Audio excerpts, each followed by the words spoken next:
안녕하세요. 저는 딸아이를 혼자 키우고 있는 30대 중반의 남자입니다. 과거 암에 걸렸던 전 아내를 사별하고 나니 유치원에 들어가는 딸 아이를 아무래도 남자인 저 혼자 기르기가 벅찰 것 같았죠. 그래서 재혼을 하였는데 하필이면 허영심 많고 교활한 여자였답니다. 딸아이를 위해서 한 선택이 제 일생일 때 남을 상처가 될 줄은 정말이지 몰랐었죠.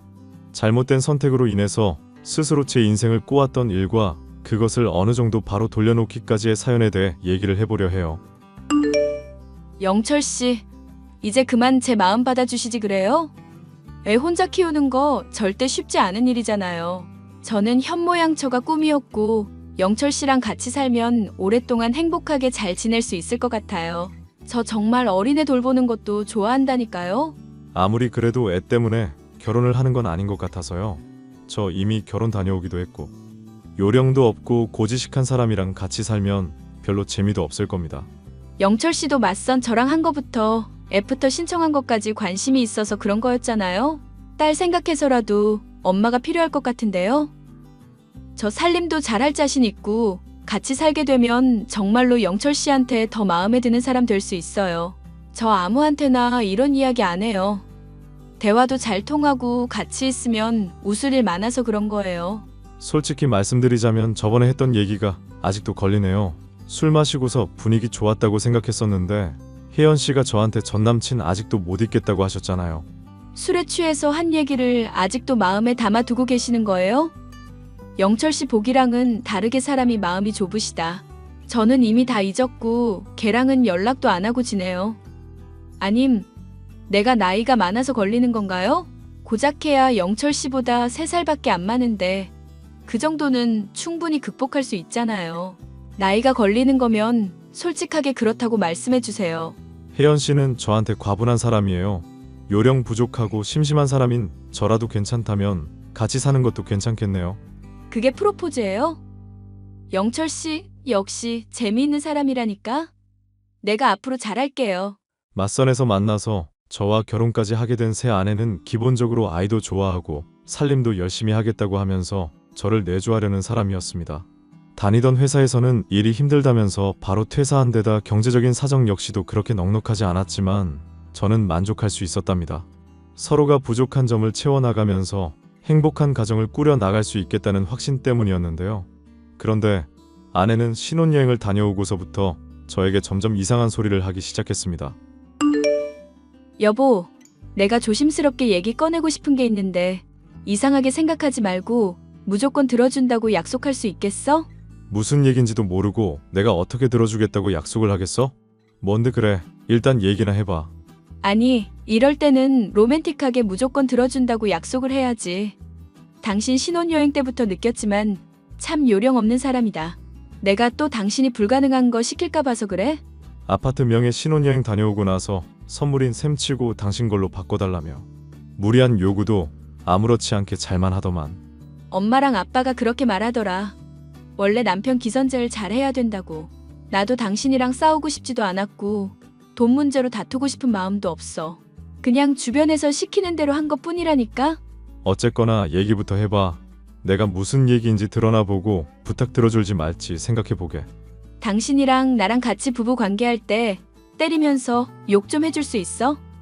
나는 당신이 마초적인 모습을 보일 때 더 달아오르더라고. 그게 무슨 망측한 소리야? 못 들은 걸로 할게. 정말 이럴 거야?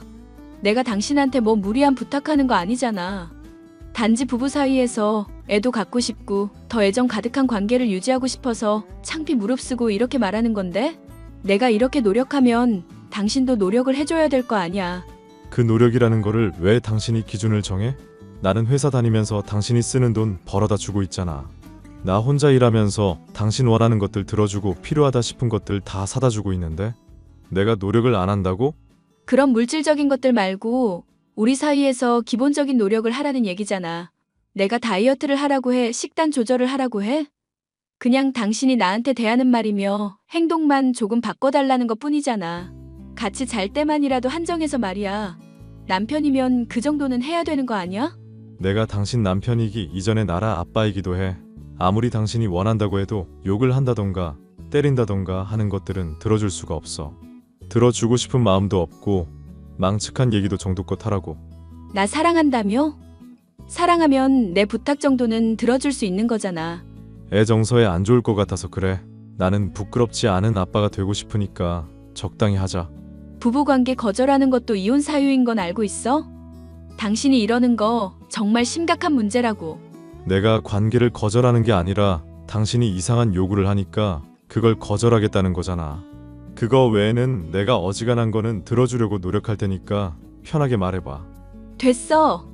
당신은 그냥 일이나 열심히 해. 돈이나 열심히 벌어오라고.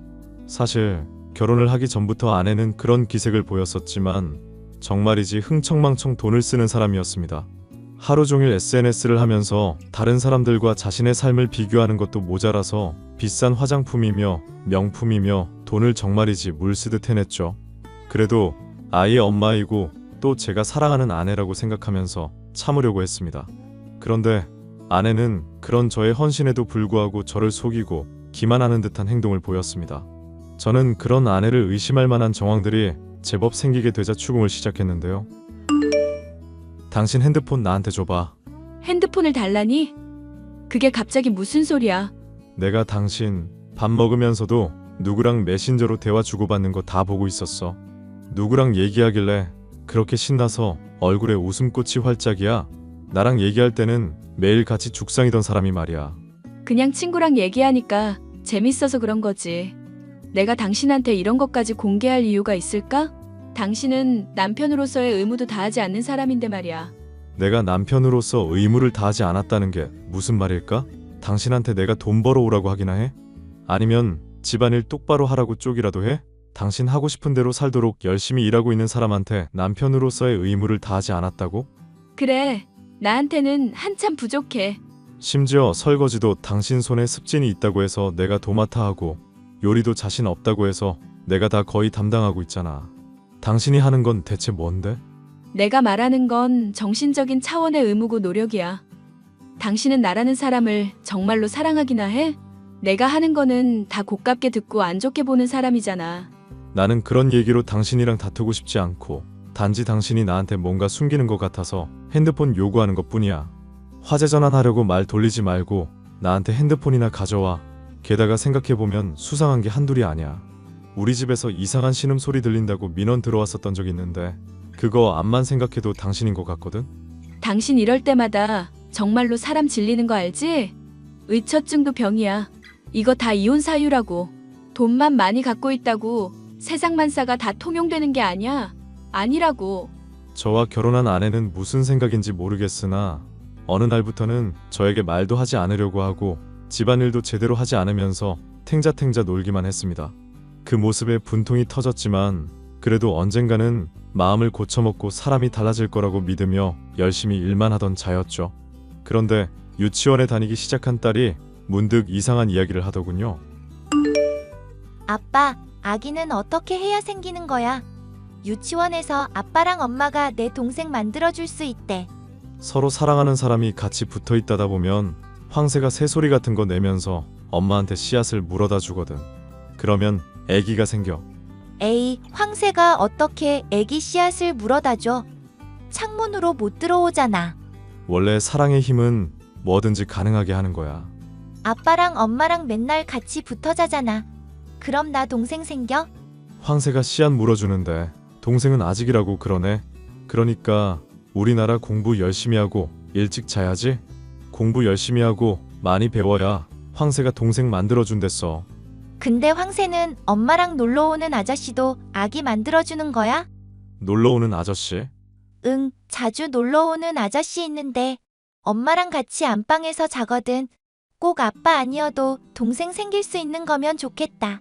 자세히 얘기해봐. 놀러오는 아저씨랑 엄마가 안방에서 같이 자고 있었다고? 아빠, 무서워. 왜 갑자기 나한테 화내? 아니, 나라야. 너한테 화낸 게 아니라 그 아저씨가 엄마랑 어쨌는데?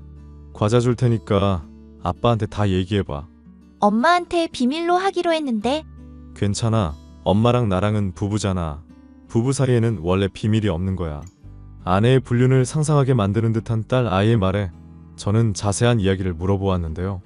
안방에서 소리를 내면서 이런저런 대화를 나누고 침대에 함께 누워있는 것이라는 딸의 말에 저는 눈이 돌아가 아내를 찾았습니다.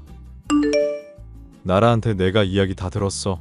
어떤 논팽이를 끌어들여서 집에서 그딴 더러운 짓을 한 거야? 그것도 내 딸이 있는 집에서 바람을 피워? 당신 미쳤어? 제정신이냐고. 갑자기 무슨 말도 안 되는 소리를 하는 거야? 내가 바람을 피웠다니? 그놈이야? 전 남친이라는 그놈이냐고. 빨리 바른 대로 대답해. 나 미치는 꼴 보기 전에 빨리 대답하라고. 정신 차려. 당신 지금 나라 말만 믿고 내 말은 안 듣고 안 믿으려는 거야? 무슨 오해를 했는지 모르겠지만 나는 떳떳하다고. 당신 지금 말도 안 되는 소리 하는 거야. 나라한테 비밀로 해달라고 했다며? 당신이 더러운 수작질을 하지 않고서야 그런 부탁을 할 일이 또 뭐가 있겠어? 어떤 아저씨랑 당신이 침대에 누워 있었다고 하는데 그게 바람 피운 거 아니고 뭐냐고. 어떤 아저씨가 아니라 동생이야. 동생. 머리 쇼컷으로 자른 내 동생을 나라가 아저씨라고 착각한 거라고. 뭐? 그럼 집에 온 게 전남친이 아니라 처제라고? 못 믿겠으면 전화 걸어서 확인이라도 시켜줄 수 있어. 얼마 전에 나랑 같이 수영장 다녀오고 쇼핑했다가 집에서 과일 먹고 까르륵거리면서 떠든 게 다라고. 당신 정말 의처증 증세 있는 거야?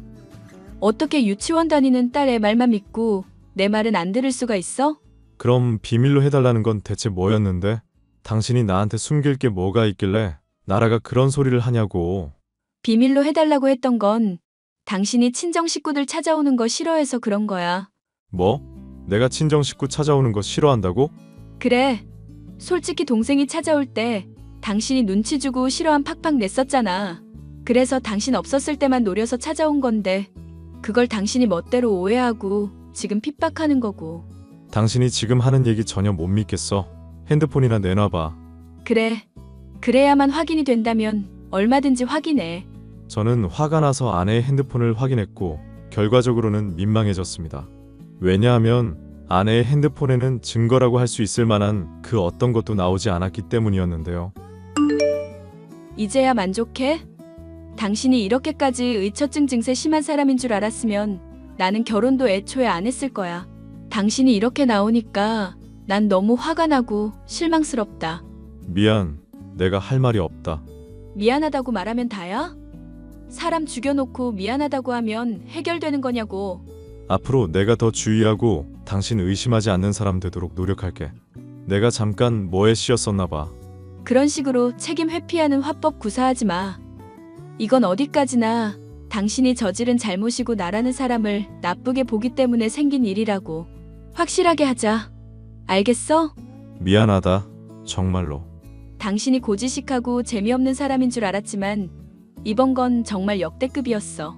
나는 당신 위해서 헌신하는 사람이고 스트레스 그런 것들 때문에 쌓이는 바람에 명품 같은 것들 사면서 해소하는 것뿐이야.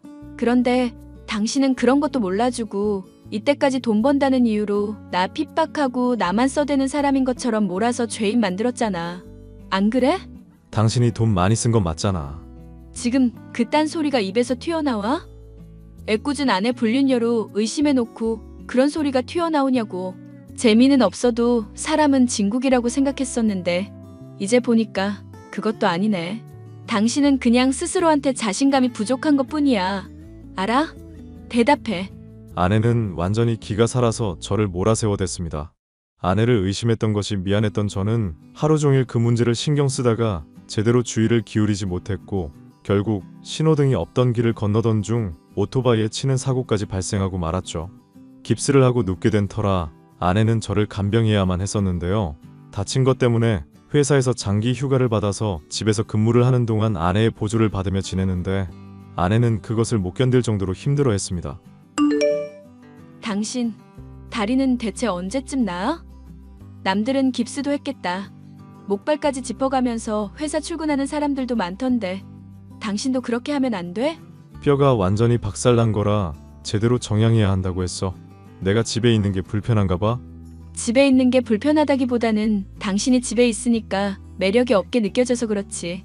남자는 원래 일을 해야 멋있는 건데 집에 틀어박혀 있으니까 왠지 한심해 보이고 옷도 대충 입으니까 싫어. 그러면 집에서 일할 때 셔츠 입고 있을게. 그럼 문제 없지? 지금 그런 이야기를 하는 게 아니잖아. 당신이 밖에 안 나가니까 나 하루 종일 집에만 있어야 되고 불편한 게 이만저만 아니라고. 그럼 아픈 몸이 끌고 회사에 가라는 얘기야? 나 사고 났어. 사고 나서 집에서 쉬는 건데 당신한테 그런 말을 들을 이유가 없는 것 같은데? 그러게 조심 좀 하지 그랬어. 당신 왜 그렇게 넋을 놓고 다녀? 지금 다친 사람한테 훈계하려는 거야? 몸도 다쳤는데 마음까지 다치게 만들려는 거냐고. 몰라. 나 스트레스 받으니까 밖에 나가서 좀 놀다 와야 될 것 같아. 그러면 안 되지. 당신 말고 나 돌봐줄 사람도 없는데. 잠깐 나갔다 온다고 잠깐. 사람 숨 막히게 정말 왜 이러는 거야? 아내는 저를 간병하면서 많이 스트레스를 받은 것인지 짜증이 나날이 늘어만 갔습니다. 저는 그런 아내의 모습에 묘한 통쾌함을 느낄 수밖에 없었는데요. 본인 말로는 제가 없을 때 집안 일과 관련해서 신경 쓸 게 한두 개가 아니라고 말했었지만 제가 지켜본 바로는 그렇게까지 노동 강도가 강하지도 않았어요. 제가 그런 점들을 지적하자 간병을 하느라 신경을 덜 쓰게 된 거라면서 둘러대는데 궁색한 변명이라는 것이 눈에 훤히 보였고 아내가 제 눈치를 보는 것이 즐겁기까지 했습니다. 결국 아내는 폭발하고야 말았죠. 야, 너 어떻게 된 애가 하루 종일 집에만 처박혀 있니? 너 때문에 내가 스트레스 받는다고. 제발 좀 집 밖으로 나가서 살아. 당신 술 마셨어? 어휴, 술 냄새. 그래, 딱 3병 마셨다. 친구랑 오랜만에 만나서 술 좀 마셨는데 그게 꼬아? 꼬면 이혼하시든가. 내가 스트레스 받아서 술 좀 마시겠다고 하는데 그게 그렇게까지 불편했어? 핸드폰으로 누구 전화 온다. 받아봐. 지금 핸드폰에 누구 전화 오고 자시고가 중요한 게 아니라고. 당신이 지금 하루 종일 집에 처박혀서 백수처럼 사니까 내가 미칠 지경이잖아. 제발 나가서 일 좀 해. 나 다쳐서 회사에 허가받고 재택으로 근무하는 거잖아. 그런 것도 이해 못 해줘? 그리고 다리를 다쳤는데 어떻게 이동을 하라는 거야? 나 괴롭히려고 일부러 다친 척하는 거 아니야? 당신 병원 진단서 다시 끊어와봐. 다시 끊어서 나한테 똑똑히 확인시켜 달라고. 아니다. 나랑 같이 가서 의사 하는 말 내 귀로 다 들어야겠어. 왜 이래? 무슨 말도 안 되는 소리를 하고 있어? 당신 나 덕분에 경제적으로 넉넉하게 지내고 있다면서 고마워할 때는 언제고? 간병하는 거 힘들면 얼마나 힘들다고 이렇게까지 스트레스가 쌓인 사람처럼 울어? 됐고, 나 힘들게 하려고 일부러 사고 당한 거 맞지? 빨리 대답하라고. 빨리 대답해. 평소에 저에게 한마디 지지도 않고 말싸움에서 늘 다그치기만 하던 아내였는데 술에 잔뜩 취하고 나니 놀리고 뭐고 하나도 없더라고요. 그런데 아내가 집에만 있는 저를 보면서 왜 이렇게 스트레스를 받을까 궁금함이 들었고 어쩌면 그런 아내의 심리를 알 수 있지 않을까 싶은 마음에 핸드폰을 저는 몰래 확인해 보았습니다. 그런데 웬걸 아내는 정말이지 추악한 비밀을 저에게 감추고 있었습니다. 나 자기 너무 보고 싶은데 요즘 하루하루가 정말 미칠 것 같다. 이 인간은 왜 집에만 틀어박혀서 있는지 모르겠고 재택근무 허락한 회사는 대체 뭐 하는 곳인가 모르겠어. 간병해달라고 뭐 하나 시킬 거 있을 때마다 계속 여보 여보 불러대는데 정말 죽고 싶어. 나도 자기 너무 보고 싶어. 하지만 이럴 때일수록 조심해야 되는 거잖아. 나 바쁘니까 연락은 당분간 조금은 줄이자. 꼬리가 길면 밟히는 법이랬어. 자기 정말 이럴 거야? 나 사랑한다며. 내가 결혼해서라도 영원히 사랑하겠다며. 자기 주머니 사정이 곤란하다고 해서 자기 말대로 나는 나 부양해줄 남자 하나 붙잡고 경제적인 문제 해결했잖아. 가만 보면 나 자꾸 피하는 것 같다? 내가 자기를 왜 피하겠어. 그냥 저번에 자기 남편 딸도 우리 그러는 거 본 게 찝찝해서 그렇지. 당신이 임기응변으로 잘 둘러대고 동생 이용해서 잘 수습했다지만 그것도 한계가 있는 법이잖아. 차라리 내가 그 인간한테 깽판을 막 치고 바가지를 마구마구 긁어볼까? 폭력 쓰고 욕하게 만들면 합의금 이혼할 때 잔뜩 뜯어낼 수 있을 것 같은데? 그 방법은 아무리 얘기해도 안 통했다며. 그것만 제대로 했었어도 우리가 지금보다는 훨씬 더 풍족하고 여유로웠을 텐데. 자기가 배우로 성공할 때까지 내가 지원하고 싶은데 능력이 부족해서 너무나 미안. 그래도 조만간 내가 부를 때는 꼭 올 거지? 아르바이트다 뭐다 하면서 핑계대는 거 자꾸 보이면 나도 정말 못 참는다? 엄마랑 아빠가 자기는 절대 안 된다고 했는데도 나 계속 붙잡고 있는 거 알지? 지옥에 떨어지더라도 자기랑은 꼭 붙어 있을 거니까 그렇게 알아. 나 집착 심한 여자야. 알지. 나 자기밖에 없는 거 알잖아. 너랑 함께라면 얼마든지 지옥에 떨어져도 좋아. 왜냐하면 그곳이 천국이니까. 아내는 저를 역시나 돈줄로만 생각하고 있었던 사람이었습니다. 그리고 제가 다치는 바람에 집에만 하루 종일 있게 되자 상간남과의 미래를 가지지 못하게 되어 몸이 달아있는 상황이었죠. 딸이 있는 집에서 짐승만도 못한 짓거리를 저지른 이 연놈들을 절대로 가만히 두고 싶지 않았습니다. 저는 다리가 어느 정도 나아 혼자 거동이 가능해질 때가 되자 부모님을 뵈러 며칠 정도 간다고 아내에게 말을 해두었습니다. 제가 집을 비운다고 하면 100% 상간남을 부를 것이 확실하기 때문이었죠. 그때 아내가 어떤 표정을 짓고 어떤 대꾸를 할지부터 그걸 어떻게 박살내줄지 상상하는 것만으로도 그간 쌓인 스트레스가 해소되는 심정이었습니다. 재혼하고 단 하루도 제대로 행복했었던 적이 없었던 저였으니까요. 나 잠깐 부모님 좀 보고 올게. 나라는 먼저 보내놨는데 당신도 혹시 같이 갈 생각 없어? 난 당신 돌보느라 몸살이 다 났어. 그러니까 당신 혼자 갔다 오세요. 나 자꾸 끌어들이면서 조금이나마 쉬려고 하는데 또 힘들게 할 생각하지 마시고요. 말을 해도 참 이쁘게 한다. 그래, 나 갔다 올 테니까 집 잘 보고 있고 3일 정도 있다 올 건데 배달 음식 사 먹을 돈이라도 놓고 갈까? 내가 알아서 할 테니까 얼른 가기나 하셔. 올 때 과일 사오는 거 잊지 말고 또 센스 없게 내가 싫어하는 거 사지 말고. 그러지 말고 그냥 얘기를 해주는 게 어떨까? 뭐 사오라고 딱 정해주면 내가 정확하게 그거 시키는 대로 하잖아. 그럼 인생이 무슨 재미니? 어떻게 사람이 센스가 없어도 이렇게 없을까? 도착하면 연락할 거니까 그렇게 알고. 뭘 또 당연한 이야기를 하고 있어? 알겠으니까 가기나 해. 잠시 뒤 저는 차를 몰고 나가는 척하며 집문을 주시하고 있었습니다. 아니나 다를까 얼마 지나지 않아 상간남으로 보이는 남자 하나가 집에 들어가더군요. 저는 어느 정도 시간이 지난 뒤 집에 들어갔죠. 여보, 내가 확인해 볼 게 있어서 집으로 다시 와봤어. 근데 왜 식은땀을 그렇게 흘리고 그래? 아파? 옷은 또 왜 벗고 있고? 샤워하게? 다 당신 오늘 시댁 간다며? 왜 왔어? 당신이 센스 없다고 한 말이 아직도 걸려서. 내가 고지식하다고 하는데 나 가끔씩 이렇게 당신 뒤통수도 칠 줄 아는 사람이야. 시덥잖은 농담할 생각하지 말고 묻는 말에나 대답해. 당신 설마 나한테 거짓말한 거야? 시댁에서 쉬고 오겠다는 말 거짓말이었냐고. 그래 알겠으니까 일단 방 좀 살펴볼게. 잠깐만. 왜 방을 갑자기 뒤지고 그래? 그리고 나 옷 입어야 되니까 잠깐 나가 있어. 부부 사이인데 이제 와서 새삼 뭘 내외하고 있어? 창피할 일이라도 있어? 불륜이라도 저지르고 계셨던 걸까? 왜 이래? 당신 뭐 하는 건데? 아니, 가려고 하는데 신음 소리가 온 동네에 퍼지길래 잠깐 다시 들린 거야. 내가 전에도 말했잖아. 신음 소리 들렸었다고. 그 이상한 현상의 실체를 똑똑히 알게 됐거든. 신음 소리라니. 그게 무슨 말이야? 무슨 오해인지 모르겠는데 당신이 생각하는 그런 거 절대 아니야. 신음 소리 들렸다고 하더라도 그거 절대 나 아니야. 그래? 그럼 베란다에 빨개 벗고 있는 이 새끼 뭔데? 자, 잠깐만. 여보, 알몸인 채로 베란다에서 몸을 숨긴 채 덜덜 떨고 있던 상간남. 저는 아내와 상간남의 머리채를 잡고 변명을 더 들을 것도 없다는 듯이 바로 집 밖에 내쫓았습니다. 여보, 이게 대체 뭐 하는 짓이야? 빨리 문 열어. 동네 사람들 다 쳐다보고 있다고. 애초에 쳐다보라고 한 짓이야. 죄를 저질렀으면 사람이 죗값을 받아야 하지 않겠어? 내가 의심했던 거 의처증이니 뭐니 헛소리 하더니 결국에 딱 걸리고 말았죠. 불륜 저지르는 거야 네 자유지만 그 대가도 네가 싫어한다는 걸 생각했었어야지. 정말 오해야. 나 이번이 정말 마지막이었고 정리하려고 만난 거야. 정리하고 당신을 위해서 헌신하면서 나라 위해서 착한 엄마 되려고 결심했었다고. 딱 한 번만 만나서 마음 정리하기 위해서 이별 시간 가졌던 것 뿐이라고.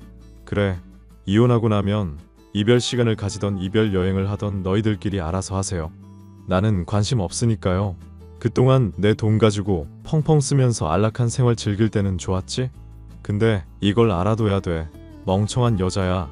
연애 상대 따로 결혼 상대 따로 두면서 즐기는 거 좋은데 그런 짓거리에는 대가가 따른다는 걸. 나랑 이혼하게 되면 나라는 어떡하려고.